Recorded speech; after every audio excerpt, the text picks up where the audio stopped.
ओशो कहते हैं, शरीर तो एक यंत्र है, आत्मा एक ऊर्जा है, लेकिन हम शरीर को सब कुछ मान लेते हैं और ऊर्जा को भूल जाते हैं। जब पहली बार हम ध्यान में बैठते हैं तो एक मीठा सा झटका लगता है।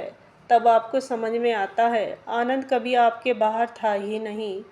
ये अध्याय केवल विचार नहीं, ये एक आह्वान है कि समय आ गया है हम जीवन के रस को भीतर खोजें, हर रूप से महसूस करें। सारा रस हमारे भीतर है, तो फिर ऐसा क्या है हमें उसे जोड़ने से रोकता है?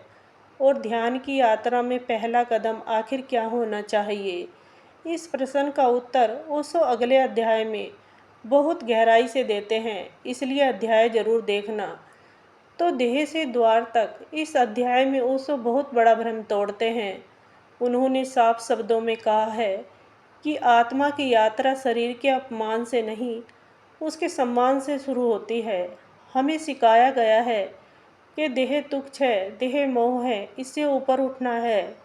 लेकिन ओशो कहते हैं कि जब तक तुम देह को नहीं समझते, उसे नहीं अपनाते, तब तक तुम आत्मा तक नहीं पहुंच सकते। ओशो देह को मंदिर कहते हैं, जिसमें परमात्मा का वास है। ये मंदिर तभी बोलता है जब तुम उसे प्रेम से देखते हो, जब तुम ध्यान की भाषा को समझते हो। इस अध्याय में ओशो एक बहुत महत्वपूर्ण बात कहते हैं, जो ध्यान को केवल मानसिक मानते हैं वे अधूरी राह पर हैं। ध्यान तो देह से शुरू होता है, देह से गुजरता है, फिर गहराई में उतरता है। वे कहते हैं, ध्यान कोई सोचने की क्रिया नहीं है, ये तो देखने की क्रिया है।